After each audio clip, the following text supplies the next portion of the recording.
keressük ki igénket. A Bírák könyvéből fogunk igét olvasni. Bírák könyvéből fogunk igét olvasni a 8. részből, a 8. rész 24. versétől a 27. versig terjedő szakaszt. Tehát Bírák könyve 8. rész 24-től a 27. versig. Ismétlem azt, hogy ez tulajdonképpen mottója egy nagyobb szakasznak, tehát nem csak erről fogok beszélni, de ez is része a tanításnak majd. Tehát a 24. verstől így hangzik az ige. Majd ezt mondta nekik Gedeon: csak egyet kérek tőletek. Adja nekem mindenki a függőket, amelyeket zsákmányolt. Azok ugyanis aranyfüggőket viseltek, mivel izmaeliek voltak. Ők így feleltek: örömest odaadjuk. Leterítették a felső ruhákat, és arra dobta mindenki a zsákmányolt függőket. Az elkélt aranyfüggők súlya 1700 aranysékel volt, azokon a holdacskákon, fülbevalókon és bíborruhákon kívül, amelyek Midián királyain voltak, meg a láncokon kívül, amelyek a tevéik nyakán voltak. Gedeon éfódot csináltatott abból, és felállította a városában, Ofrában. Ott paráználkodott azzal az egész Izrael, csapda lett ez a dolog Gedeonnak és háza népének. Eddig olvastak az írást, foglaljon helyet a gyülekezet.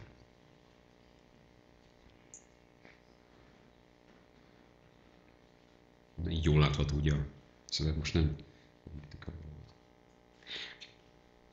Jó, egy kis visszatekintést nézzünk meg, ugye jócskán benne vagyunk már a Bírák könyvének a sorozatában, és hát eddig ugye a Józsué utáni honfoglaló harcoknak a befejezéséről volt szó a könyvben, vagy a prédikációkban, ugye beszéltünk Éhudról, illetőleg Otniel bírónak a harcairól, egyrészt az arámok, másrészt a moábiták ellen.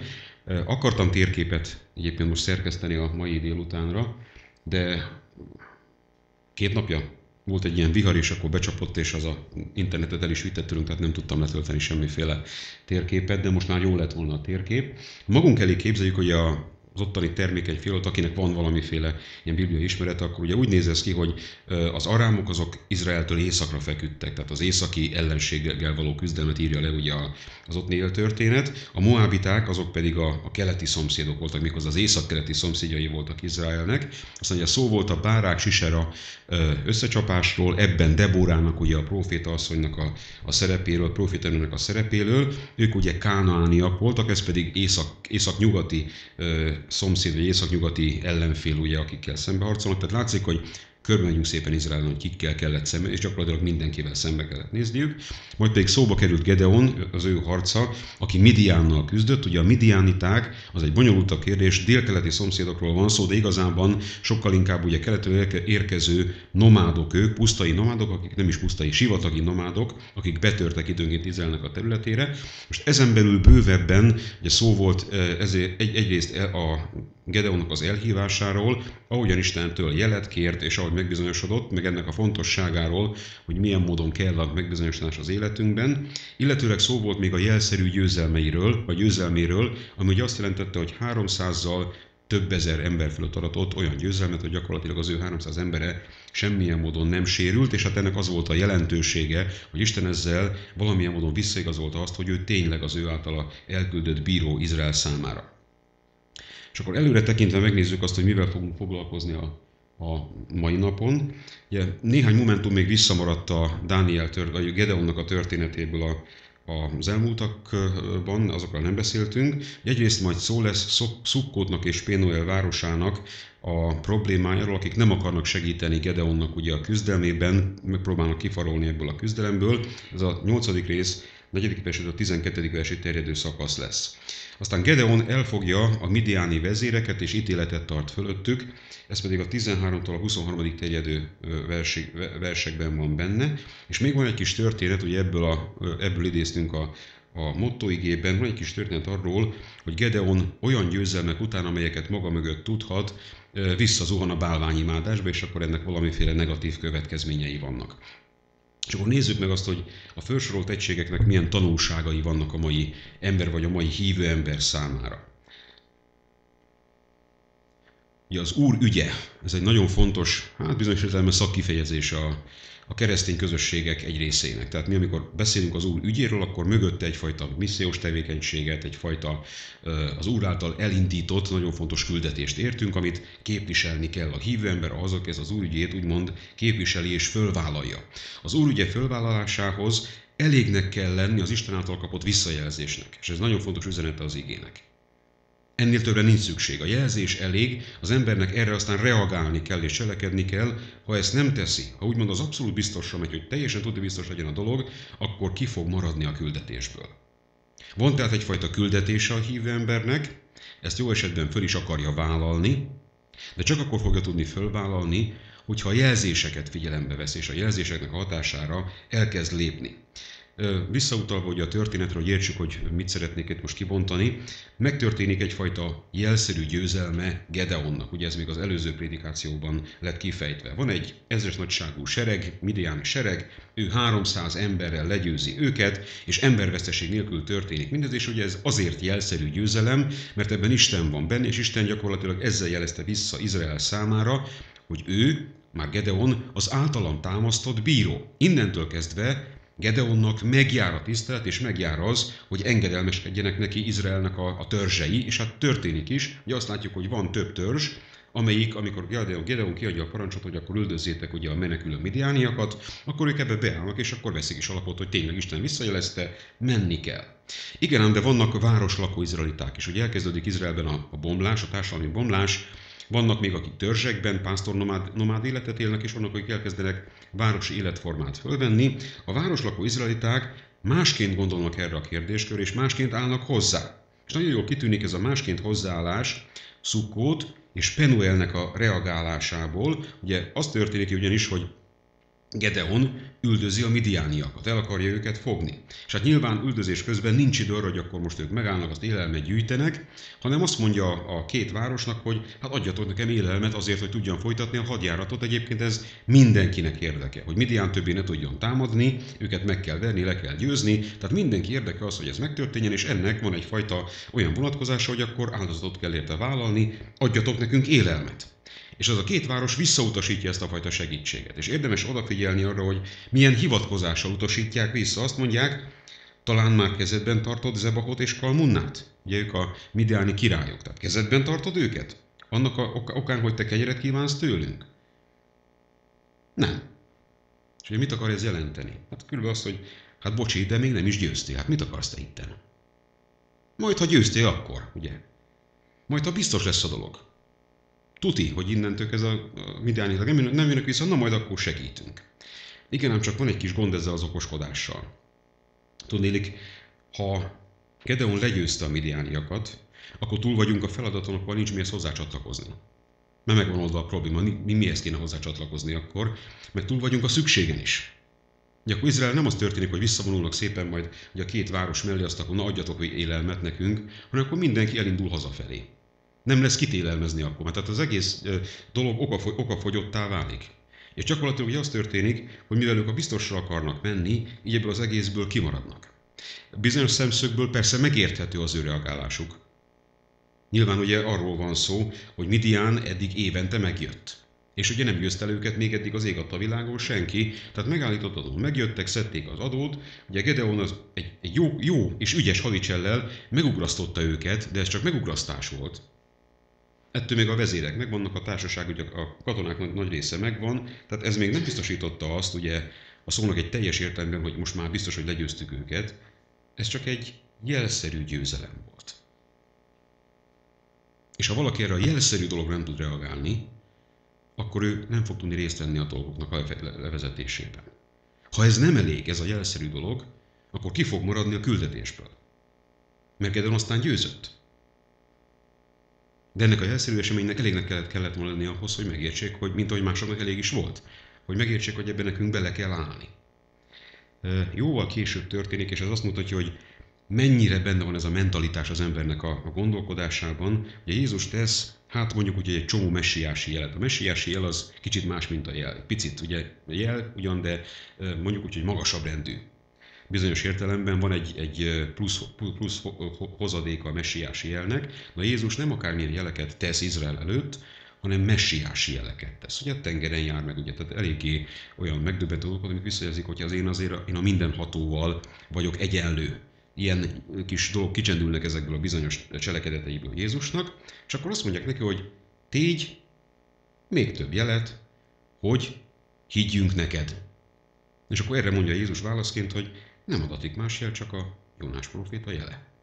Most amit ugye szeretnék megmutatni, valahogy jellemző ránk az, hogy olyan mértékig óvatosak vagyunk, hogy azt mondjuk, hogy mi biztosra akarunk mindenféleképpen menni.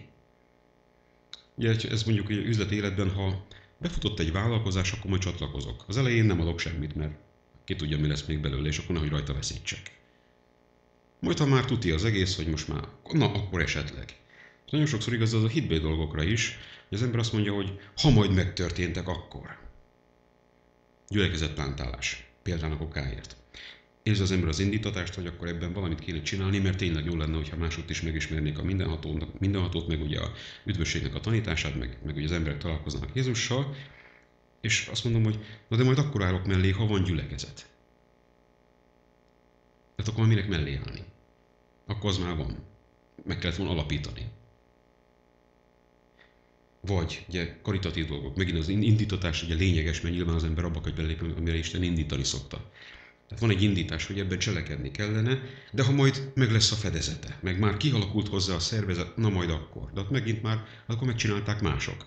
Akkor kialakították, létrehozták, fölépítették, abban már nem kell nekem onnantól kezdve részt vennem, vagyis hogyha biztosra akarok menni, akkor ez a biztosra menés gondolata, meg hozzáállása ki fog engem valamilyen módon venni a küldetésből. Mert nem indultam ezzel az egésszel neki. Nyilván nem azt akarom ezzel mondani, hogy az ember ugorjon neki bárminek, ami mellett tüzes szónoklatot mondtak. Tehát az se egy helyes magatartás, hogy megfelelően föllelkesítően tud valaki beszélni, akkor bármire rávehessen engem.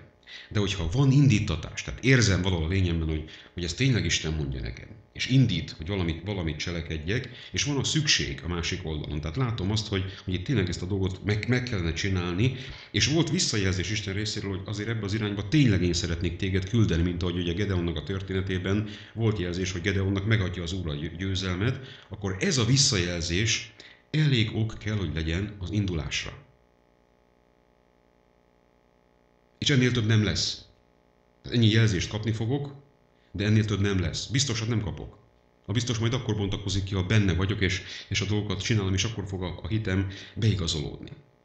És valahogy azt kell látnunk, hogy ebből ismerszék meg az, hogy én, már hogy erre a jelre reagáltam, vagy nem reagáltam, hogyan reagáltam, biztosra akartam-e menni, vagy a jel elég volt az indulásra, ebből ismerszék majd meg az, hogy én ténylegesen hívő ember vagyok-e, vagy olyan, akinek van vallásos érdeklődése, és akkor foglalkozik ilyen kérdésekkel, de a lépéseket nem teszi meg, ami ezen az úton vezérelni akar. Hiszen ugye a hívőségnek van egy ilyen, mondjuk úgy, hogy hozzá tartozó, hogy vele lévő dolga, hogy amikor az engem a mindenható Isten elhív, akkor üdvösségre hív elsősorban, meg arra is, hogy vele együtt küldetésbe járja. Küldetésként éljen meg az életemet. És akkor ez azt jelenti, hogy én az ő jelzéseire kell, hogy figyeljek, és ezeknek a jelzéseknek elégnek kell lenni ahhoz, hogy én a magam lépéseit megtegyem.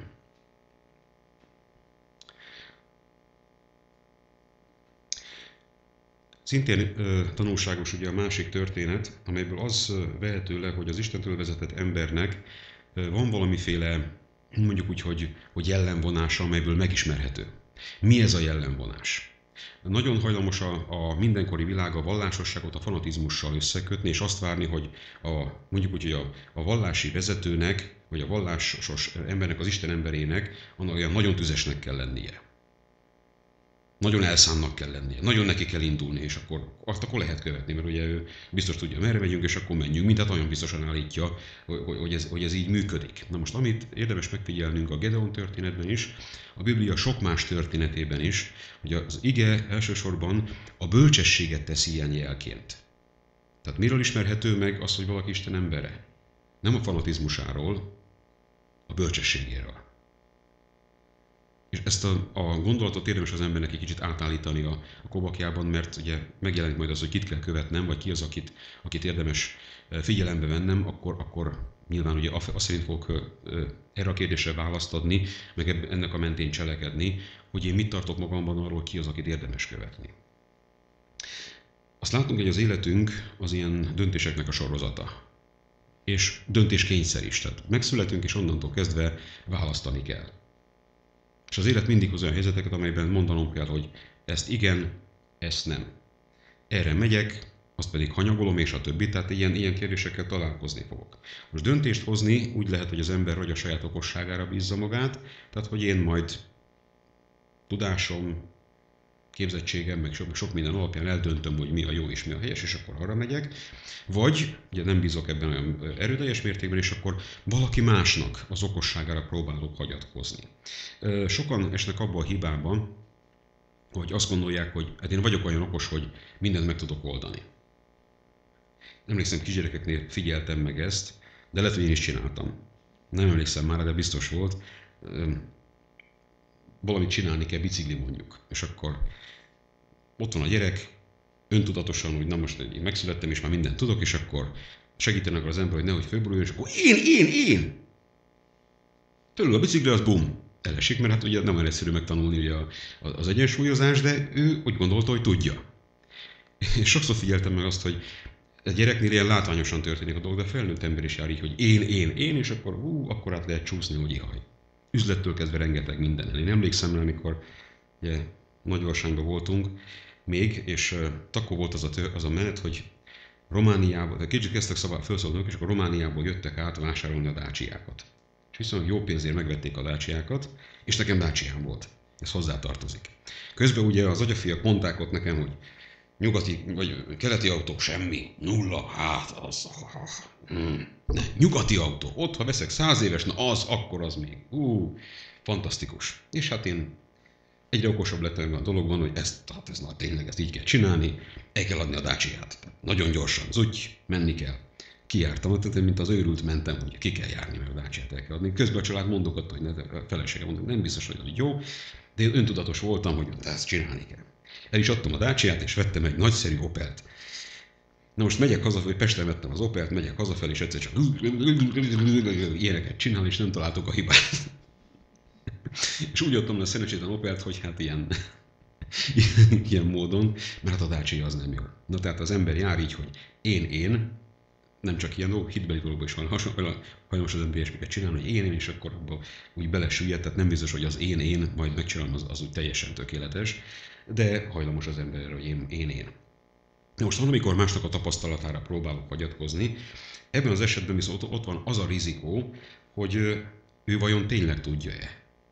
És ezzel is járták már meg emberek, hogy na majd ő tudja, mert ő okos, és hát mégsem volt annyira, az belehúzott a csávába. Zoránnak van egy száma, nem tudom melyik, mert szeretem az Zoránnak a számait, de nem ismerem mindegyiket olyan mértékben, de van egy sor, ami megragadott bennem. Ugye, azt mondja, hogy igen, én vagyok az, aki súgott neked, sajnálom, hogy megbuktál. Van ilyen. Mondjuk ott valószínűleg benne van az is, hogy segített, azt is akarta, hogy megbukjon a másikat, azért segített neki, ilyen is szokott lenni. De ha nem ilyen az illető, hanem csak súg, aztán az ő bölcsességére hagyatkoztam, és aztán mellé ment a dolog, akkor is ugye én ráfázok erre az egészre. Tehát az, hogy a másik bölcsességét vegyem alapul a magam döntéseihez, ez még mindig nem biztos, hogy teljes mértékben tökéletes hozzáállás. Így aztán azt is látni, hogy az is fontos kérdés, hogy hogyan kell eldöntenem azt, hogy kire hallgatok. Nem biztos, hogy jó, hogyha magamra hallgatok. Lehet, hogy érdemes megfontolnom másnak a véleményét is, de ki legyen az, akinek a véleményére ilyen módon hallgatok. És ugye hívő közegben meg nyilván ennek van egy speciális vonzata, hogy ki az, akit szerintem Isten vezet. Hogy hallgassak rá, hogy a véleményére adjak. Egyrészt válaszoltunk már erre a kérdésre, ugye Gedeonnál az előző menetben, az előző prédikációban előkerült az a bizonyos történet, amikor a 300-zal győz a több ezer seregen, és az azt jelenti, hogy Isten visszaigazolta. Akire hallgathatok, az, akit Isten visszaigazolt. Látom az életén, hogy vissza van igazolva valamilyen szinten. Van egy másik szempont, ami szintén segítségé válik, az, hogy vannak a lényében olyan jellemzők és tulajdonságok, amelyek őt erre alkalmassá teszik. Mi tesz a világban vezetővé egy embert? Van nagybácsikája, ez például nagyon sokszor megtörténik. Nem biztos, hogy ő alkalmas rá, de van nagybácsikája. De hogyha elkezdenek a világi emberek azon gondolkozni, hogy mitől jó vezető a vezető, akkor mit tudom én, erőszakos, rámenős, ravasz, tehát nem biztos, hogy egyébként ez egy jó szempont, és nagyon sokszor sül el rosszul ez a fajta gondolkodás, de úgy gondolják, hogy ez. Hogy szokták, vagy mit gondolnak a vallásban létező emberek, hogy ki az igazán jó vezető? Ki az, akire Isten azt mondja, hogy na ez aztán igazán helyes vezető, akit én jelöltem ki? Hát igen, mondjuk így, hogy minél tüzesebb a szónoklata neki. Nagyon tudja mondani. Úgy, mint Mózes. Jó példát hoztam? Mit is mondott Mózes? Uram, miért nem akarok én egyáltalán semmiképpen belemenni ebbe a küldetésbe? Nehéz beszédű vagyok én, uram, hát aztán utána Áronnak ki lett pótolva, tehát szóval biztos, hogy a tüzes szónok az mindenféleképpen isteni visszajelzés. Vagy minél elszántabban állítja az igazát, esetleg a tényekkel szemben is, hát ő ez, hát mennyire tudja, hogy merre kell menni, akkor menjünk utána. Édesapám Jehova tanúja volt. És meghalt, ugye 73-ban halt meg, és 75-ben nem jött el a világ vége, hogy a Jehova tanúi állították, de ő nagyon ráállt erre, hogy hát 75-ben jönni fog a világ vége, tehát erre föl kell készülnünk. És hát a nagyim mondta el később a történetet, aki nem lett Jehova tanúi, katolikus maradt, de szeretett mindenkit meghallgatni, és akkor ő meghívta ezeket az embereket erre az alkalomra, és hát ő próbálta forszírozni, hogy hát honnan lehet tudni, hogy 75-ben eljön a világ vége. És akkor hát ugye elmesélte a történetet, és mutatta is, ugye, tehát valószínűleg érzékletes élmény volt számára, hogy az illető azt mondta, hogy Isten megmondta, és ha nem akkor, és vert az asztalt, hogy de akkor Isten hazug, és az pedig nem lehet, és nem jött el 75-ben a világ vége. Nem is mondtam, hogy Isten, ez a másik. Tehát ez a másik probléma. De amit érdemes ebből meglátni, hogy nagyon sokszor az emberek úgy érzik, hogy vallásosan visszaigazolt személy, vallásosnak mondható vezető személyiség az, aki nagyon meri állítani azt, ami egyébként lehetetlen és képtelenség. Minél biztosabban állítja az ilyesmit, annál hívőbb. És akkor nyilván érdemes utána menni. Most amit szeretnék ugye kihangsúlyozni, hogy ezt a fajta világi vélekedést az ige nem igazolja. Tehát amikor arra mutat rá, hogy ki az, aki Isten által visszajelzett személy, akkor nagyon sokszor teljesen más jellegű személyiségjegyek jelennek meg, mint ahogy az általános vélekedés ezt a vallásos emberhez kapcsolta. És hát egy ilyesfajta vélekedés a Bibliában az, hogy a bölcsesség igazolja vissza az Istennek a szolgáját, és ez a Gedeon történetben is nagyon szépen ugye kijön. Gedeon üldözi a midianitákat, utol is éri őket, elfogja a két vezetőt, és akkor gyakorlatilag az elfogott két király fölött ő ítélkezni fog. A sorsuk nyilván katonai helyzethez megfelelően majd kivégzés lesz, de amit érdemes meglátni ebben a történetben, hogy hogyan lesz ebből az eseményből kivégzés, az nagyon fontos, mert azt látjuk, hogy itt nem egy örjöngő, bosszúálló fanatikusról van szó. Ugye, Gedeon nem azt csinálja, hogy elkaptuk őket, el kell vágni nyakát és kész. Nem ezt csinálja. Oda hívja magához ezt a két embert, és akkor elkezd velük beszélgetni. És kivizsgálja a helyzetet. És érdemes figyelni a beszélgetésnek a menetére, azt mondja, hogy milyenek voltak azok a férfiak, akiket a Tábor hegyén megöltetek. Ez egy korábbi harcra utal, amit valószínűleg nem örökítettek meg a bírák könyvében, de megtörtént, hogy a Tábor hegyén izraeli vezetőket kivégeztek. Na most ugye elkezdenek ugye neki hízelegni ezek a királyok, egy kicsit azt sejtik, hogy esetleg ebből kegyelem is lehet még, azt mondják, hogy olyan, mint te, mindegyik királyfinak látszott. És mit mond erre ugye Gedeon? Azt mondja, nem ölnélek meg benneteket, ha életben hagytátok volna őket. Ami nagyon lényeges. Katonai helyzet van, keményen és szigorúan kell föllépni, de kivizsgál, mérlegelés mentén dönt, és azt mondja, hogy ha ti nem lettek volna kegyetlenek, akkor én most kegyelmet gyakorolnék. És ez a bölcsességének a jele. Ez a bölcsességének a jele, és gyakorlatilag amit látnunk kell, hogy ez az, ami a Bibliában nagyon fontos jellemzője a hívő embernek és a hívő vezetőnek. Mennyire, ugye egy másik esetet is hadd mondjak, hogy Isten tényleg mindig a bölcsességgel próbálja visszaigazolni azt, akit ő vezet, sokkal később. Ugye nem új szövetségi történet, de az Ószövetségben tovább megyünk ugye Gedeon történeténél, van egy király, úgy hívják, hogy Salamon, és az egyik visszaigazolása Istentől az, hogy egy érdekes ítéletet kell hoznia egy olyan ügyben, ami egyébként törvényileg majdnem úgy kezelhetetlen és megoldhatatlan. Elé hoznak két asszonyt, A két asszonynak van egy darab gyereke. Ezt úgy oldották meg, vagy csinálták, hogy mind a kettő parázna volt szegénykém, egy házban laktak, tehát a közös albérletet osztottak esetleg meg egymással, és hát ugye az egyik ráfeküdt a gyerekére éjszaka, aztán az meghalt szegény, agyon nyomta, a másik meg nem. De aztán ez a másik úgy döntött, hogy nekem kéne a gyerek, és ellopta tőle a gyereket, és hát ugye ezt hogy lehet bizonyítani.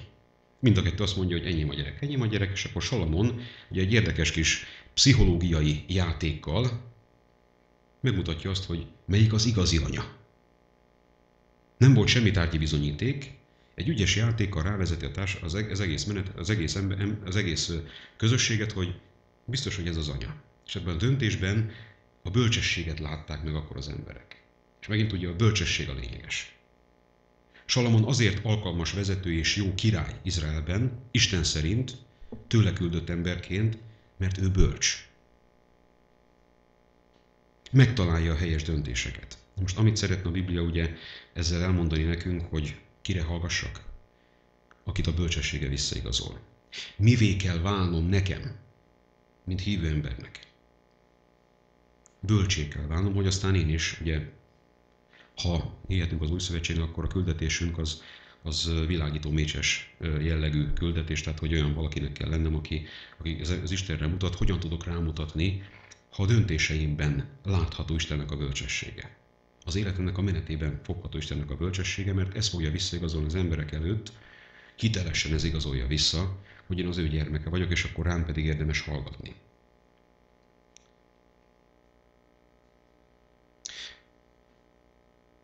A következő történet tanulság, ugye most az utolsó történetnél vagyunk, vigyáznunk kell arra, hogy a korábbi érdem az nem biztosíték arra, hogy én a helyes úton fogok tudni maradni. Amit a hívő emberek meg kell tudni tanulni, ahhoz, hogy célba érkezzek, nekem végig figyelnem kell az Istenre. És végig figyelnem kell arra, hogy hogyan és milyen elvek mentén cselekszem. Az iskolával kapcsolatban figyeltem meg egy érdekes tulajdonságát az embernek. Tudni azt, hogy az ember nagyon sokszor nem gondolkodik hosszú távlatokban. Mindig csak rövid távlatokban szokott az ember gondolkodni. Mit értek ez alatt? Általában úgy szokott lenni, hogyha valaki úgy szeretné a gyerekét jó pályára állítani, akkor azt mondja, hogy kerüljön be egy erős gimnáziumba, vagy egy jó egyetemre. És ezt még a gyerek is nagyjából is fogadja, hogy persze nekem ez úgy fontos cél lenne, és akkor mi történik? Hát ugye 4 nap alatt éve tanul a gyerek, hogy bejussak. És a bejutásig szól a története. Ez a furcsa dolgot figyeltem. Arról szól, hogy én, mint az őrült tanulok a bejutásig, bejutottam, jó van. És akkor jön az egyetemistáknak a laza élete, egész addig, amíg jön az első vizsga, és kiderül, hogy már akkor anyagot kellett volna tanulni, egyetemen főleg rengeteget kell az embernek összeszedni anyagot, hogy az első vizsgán se fogok átmenni. Mert ugye azt látnunk kell, hogy egyébként az egész dolog nem arról szól, hogy én bejutottam az egyetemre, fölvettek és minden oké, hanem hogy nekem túl is kell mennem az egyetemen. És a cél nem az, hogy bejussak, nem csak az, hogy bejussak, hanem az, hogy végigcsináljam az egészet, és a végén a diplomát is megkapjam. És ha nem így gondolkodok, akkor már az elején az egész menetet le tudom nullázni. És ez egy nagyon fontos vagy nagyon problémás dolog az embernek. Nagyon sokszor csak az első lépésre szokott az ember koncentrálni. Odáig jussak el, és akkor minden rendben van. És ez néha kísértővé válik mondjuk a hitnek az útján is. A megtérés egy fontos dolog. Tehát semmiféleképpen nem akarom ezt lenullázni. A baptista közösség ugye erre ráteszi hangsúlyt, hogy ez egy nagyon lényeges dolog. De az csak az első lépcső. Aztán tovább kell haladni, járni azt a bizonyos megszentelődés útját, egészen ugye el kell jutni vele az üdvösség az örök életig, és azt kell mondanunk, hogy azért azt látni, hogy a megtérés az csak az előszobája az üdvösségnek.